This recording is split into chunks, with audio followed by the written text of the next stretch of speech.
The 15-minute smart city agenda. On the surface, it sounds good. The idea is that you'll live in a neighborhood where everything you need is within a 15-minute walk or bike ride. Your grocery store, your doctor, your school, your work, and even your entertainment. Sounds convenient, right? But when you dig deeper, you start to realize this isn't about convenience, it's about control.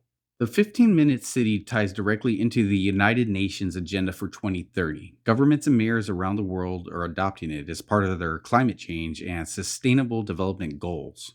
They're all pushing the same thing, and what they're really saying is this: they want to reshape how we live, where we go, and how much freedom we actually have. So, how are they going to do it?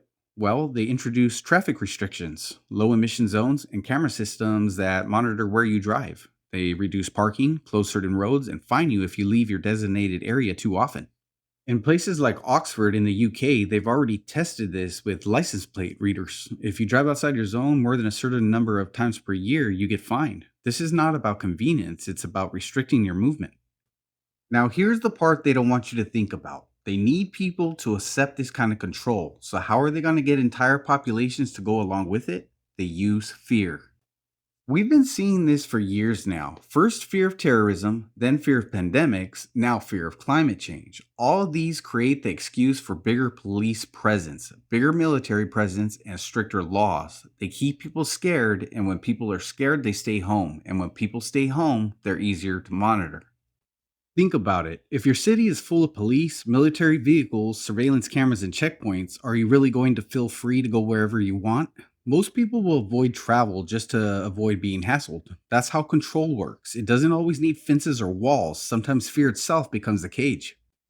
Now, here's where it connects to what I've been talking about: targeting. We often hear about targeted individuals, but when you take a step back and look at the bigger picture, you realize almost everyone is being targeted now. Maybe not in the same ways, but through the same system. They use intimidation, surveillance, and harassment to keep entire populations in line.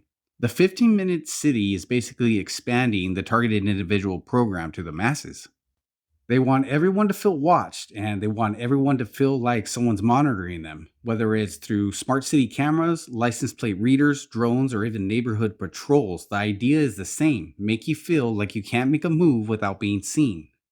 Let's talk about ICE and immigration enforcement for a second. You might wonder, what does that have to do with the 15-minute city idea? Well, think about the tactics. Immigration raids show up with heavily armed agents, sometimes military style vehicles, and they swarm the neighborhoods. The message it sends isn't just for the undocumented, it's to everybody. We can come into your community anytime, and there's nothing you can do about it. It's about instilling fear. And it's not just ICE. We see police running drills in neighborhoods, military helicopters, checkpoints popping up, and citizens on patrol, or so called community policing groups, watching people.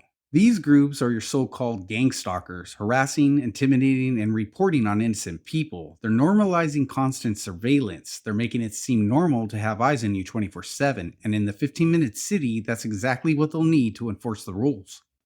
Those of us who know about gang stalking have seen this coming. At first, it was individuals being followed, harassed, and monitored. Now, the same tactics are being expanded into entire neighborhoods. Citizens on patrol, neighborhood watch, community policing. They sound harmless, but when you look closer, they're being used as tools for harassment. Regular people are being recruited to monitor their neighborhoods, report suspicious behavior, and even participate in street theater. It's intimidation dressed up as public safety. This is how they get the 15-minute city to work. They don't just rely on cameras and technology. They get regular citizens to play the role of stalker, enforcer, and snitch. That way, the control doesn't just come from the top down, it comes from all around you.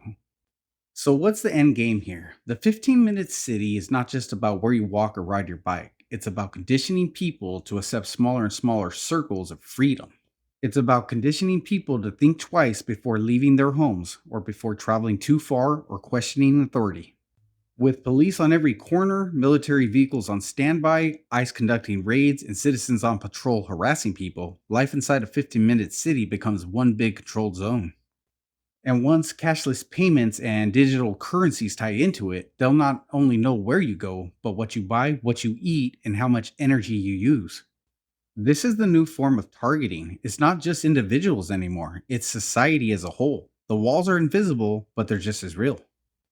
This city agenda is spreading everywhere. They're using fear, surveillance, and control to roll it out. They're bringing in heavy police and military presence to make sure people comply. ICE raids, community patrols, and gang stalking are all part of the system of intimidation. The ultimate goal is to make sure you're easy to monitor, easy to control, and easy to silence. This agenda isn't about convenience, and it's definitely not about saving the planet. It's about control, and the sooner we recognize it, the sooner we understand the game that's being played. Now, before I close out, I wanted to spend a little extra time talking about something that's just as important as exposing these systems, and that's protecting your peace. When we deal with gang stalking or even just constant negativity in the world, it's easy to get caught up in focusing on their behavior. And they want you to analyze everything and they want you to chase their patterns and to question every little move that they make. But here's the truth, these systems thrive on narcissistic energy. They want you to obsess over them because the more attention you give them, the less time and energy you have for your own growth and your own purpose. Protecting your peace means learning how to separate your mind and emotions from their tactics. The moment you recognize what they're doing, you already have the power. The rest is about discipline, refusing to let them live rent-free in your head. Peace doesn't come from the outside world. It comes from the Almighty God upstairs, Jesus. And the more you pray and the more you center yourself around Him, the harder it is for them to break you down. And honestly, that's what scares them the most. People who don't break, people who stay grounded, calm, and unbothered. So if you take anything from this, take this. Your peace is your power. Guard it carefully. Don't waste it chasing the shadows of narcissistic behavior. Use it to build yourself up, to grow, to live in strength, to remind yourself daily that you are more powerful than their games.